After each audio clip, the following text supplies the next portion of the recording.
Tractor লেগা truck truck truck ভাই। আসসালামু আলাইকুম। আমরা যাচ্ছি সাজেকের উদ্দেশ্যে।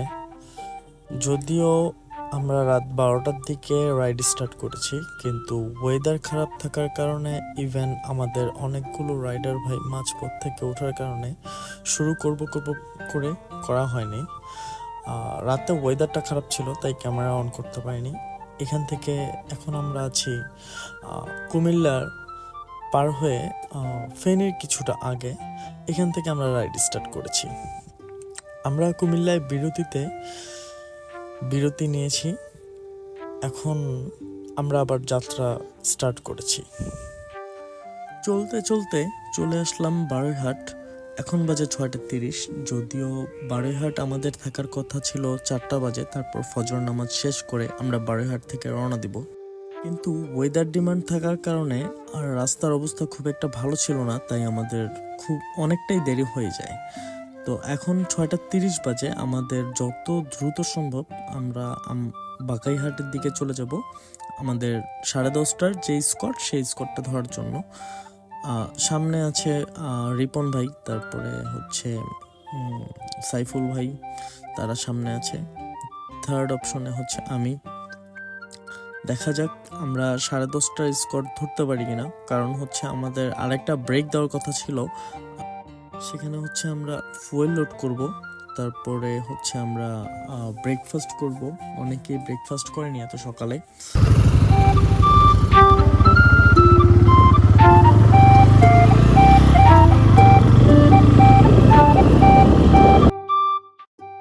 আমরা এখন এসে পৌঁছলাম রাবার বাগানে। এখানে কিছুটা ছবি তুললাম সবাই মিলে। এখন আবার যাত্রা শুরু করেছি। এখানে এসে দাঁড়ালেই বুঝবেন সাজেক ভ্যালির আসল সৌন্দর্য এখান থেকেই শুরু। এখান থেকে আবার কিছুটা রাস্তা ভাঙা ছিল, কাজ চলতেছিল, কিন্তু পাথর পড়ে আছে। এইসব মানে ভাঙা রাস্তার কারণে আমাদের গতি ইভেন হচ্ছে যাওয়ার যে সময়টা সেটা আরও কমে যায়। তারপরও আমরা চেষ্টায় আছি আমরা যেন সকাল 10:30টায় স্কটটা খুব সুন্দরভাবে ধরতে পারি। এখন দেখা যাক ইনশাল্লাহ আমরা ধরতে পারি কিনা। পিছনের ভাঙা রাস্তায় ইভেন নুড়ি পাথরগুলোতে পার হয়ে আসার পর আমার চাকায় আমি ফিল করলাম যে আমার চাকা হাওয়া কম আছে। পরে এক পাশে গাড়ি সাইড করে সামনের চাকাটা চেক দিয়ে দেখি যে আমার চাকার সামনের কিছুটা অংশ ফেটে গিয়ে হাওয়া বেরোচ্ছে। এই অবস্থাতে আমি আশেপাশে, পিছনে, ইভেন সামনে কোথাওই কোনো মেকানিকের দোকান খোঁজ করেছি, পাইনি।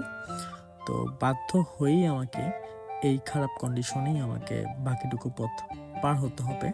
স্থানীয় লোকজনদের কাছ থেকে জিজ্ঞেস করেছিলাম যে কত সময় লাগতে পারে বা কত কিলোমিটার পর। তারা বলেছিল যে অলমোস্ট 20 থেকে 30 কিলোমিটার আমাকে এভাবেই রাইড করতে হবে।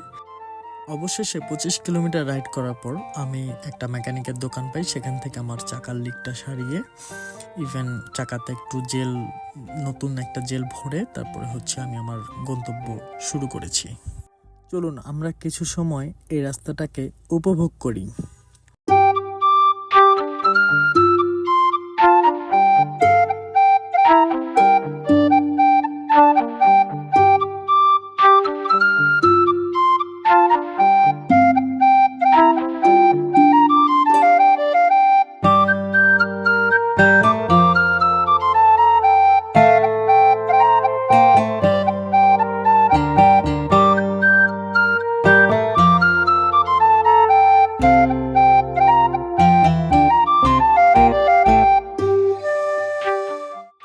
এখন ঘড়িতে সময় ঠিক 10:40।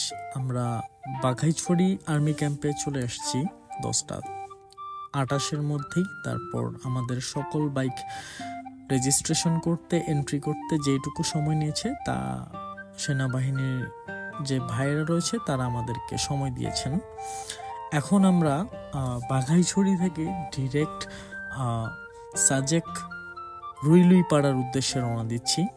এখানে সকল বাইক একসাথে রওনা দিয়েছে। পিছনে সিএনজি, তারপর চাঁদের গাড়ি, প্রাইভেট কার, সব সিরিয়াল বাই সিরিয়াল আমরা এগিয়ে যাচ্ছি। এখানে আমরা সবাই খুব সুশৃঙ্খলভাবে রাইড করছিলাম, কিন্তু সামনের এক অ্যাপাচি ভাই তার গার্লফ্রেন্ডকে নিয়ে খুব বিশ্রীভাবে রাইড করতেছিল, যে কারণে পুলিশের গাড়িটিকে মেরে দেয়। দেখুন কি অবস্থা। এরপর পুলিশ তাদেরকে অনেকটা সময় এখানে দাঁড় করিয়ে রাখে। ইভেন তাদেরকে অনেক বোঝাতে চাচ্ছিল যেভাবে রাইড করতে না, তাদেরকে অনেকবার অ্যালার্টও করা হয়েছে, বাট তারা শুনেনি। শেষ পরিণতি হচ্ছে গাড়ির পিছনে তারা মেরে দেয়। তো আল্লাহ তার সহায় হয়েছে বলেই খুব অল্পতেই তারা বেঁচে গিয়েছেন, হয়তো খুব বড় ধরনের ক্ষতি হতে পারতো এখানে আমি হিল দিয়ে আস্তে আস্তে উপরে উঠছিলাম, হঠাৎ দেখতে পারি আমার সামনে ট্রাক, ডানে বামে কোথাও জায়গা নেই। আমি যখনই স্লো করি তখনই সাথে সাথে আমি ব্যালেন্স রাখতে না পেরে পড়ে যাই। ইভেন আমার ট্যাঙ্কি ওভারলোড হওয়ার কারণে ট্যাঙ্কির মুখ খুলে প্রায় 2 থেকে 3 লিটারের মতো তেল পড়ে যায় এখানে। আজকের ভিডিও এই পর্যন্তই। আগামী ভিডিওতে থাকবে সাজেকের লাস্ট 5 কিলোমিটার টোটাল র ভিডিও, কোনো ভয়েস ওভার কোনো কিছুই না, র একটা ভিডিও দিব আপনাদেরকে ইনশাল্লাহ।